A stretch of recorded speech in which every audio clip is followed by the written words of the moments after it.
So today's tech tip is about Google Classroom. We had an introduction on November 29th if you want to check that out, and that's how to create a class and everything. I'll be talking a little bit about that, but I encourage you to try Google Classroom at least once in your classroom this year.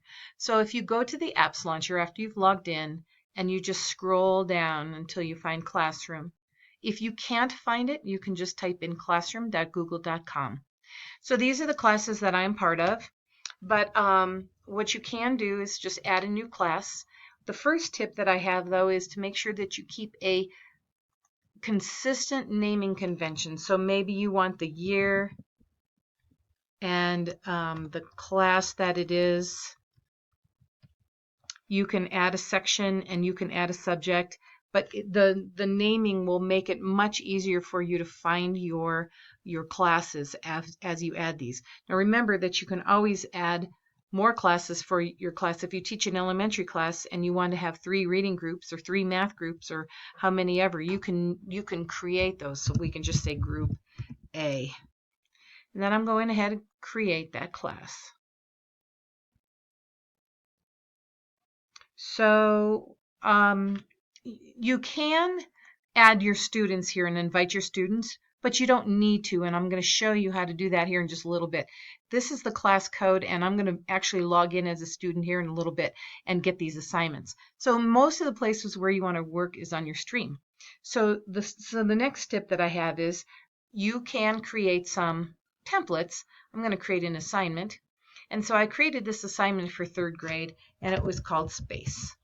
And it is really helpful to write very detailed instructions.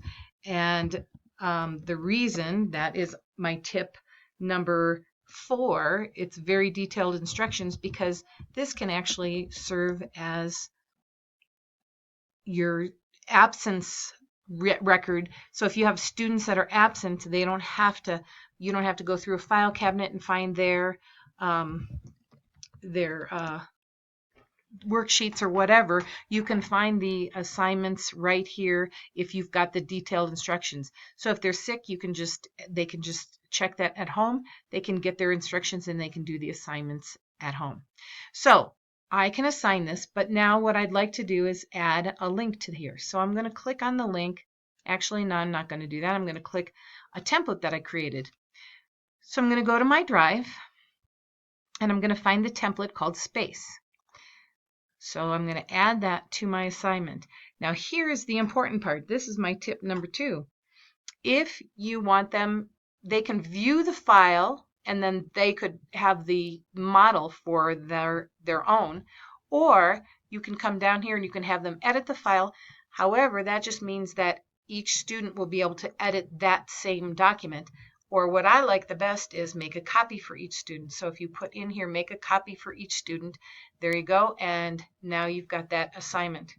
So now I'm going to go ahead and put a link in here. So I'm going to put the link to the, let's see, it's Space, oh no wait, Planets for Kids, this website. So I'm going to copy this link here and I'm going to add it right there. I'm going to add that link.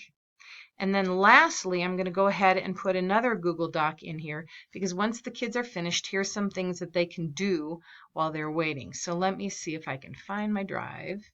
And here it is, Space Links. Now this one, I'm going to leave it as view file because I don't want them to edit it, but I want them to be able to see this. So I'm going to go ahead and assign that. So now I'm differentiating for another class, and I would like to reuse the same assignment. So what I can do is I can go to another class. So I'll go back to my classes. I'll go to Gunnison Elementary, open this class, and now instead of adding an assignment, I'm going to reuse a post. So I'll come here and I'll go right here to my social studies class, and then I can add that one right there, reuse. And I can create new copies of all my attachments, and I can assign this assignment again, which I'm not going to actually do, but you can do that. So that is my tip number 3. You can use these. So let's say you have your whole classroom put your resources on there from this year. Next year, you can reuse some of your posts. Now, your classes won't be exactly the same, so once you put the post in, then once it's in your class, you can edit it again. So let me go back one more place because I'd like to show you a couple more things. So the other thing that I really like is if I go ahead here and I want to edit my assignment and I want to put a due date in here. So let's go ahead and put February 17th, and I'm going to save that.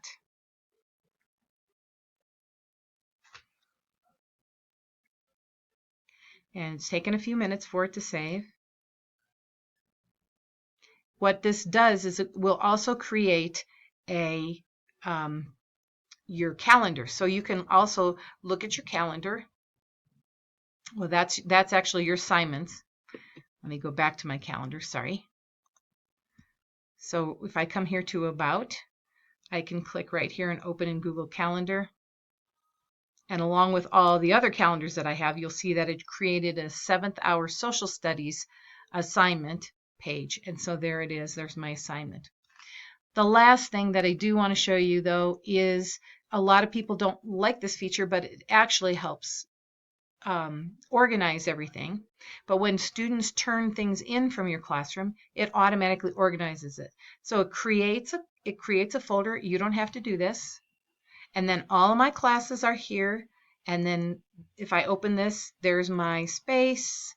And I can come back here to my templates. And all my stuff is saved. So I actually had some students do this. And here are all of their assignments. Now there's say copy because I actually had to make a copy instead of the copy, have me making the copy for them.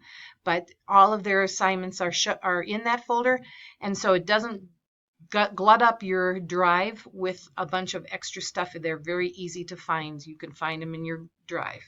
So hopefully you'll try out Google Classroom.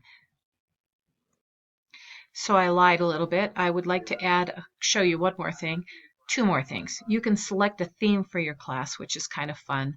And so there's a gallery. You can change your theme.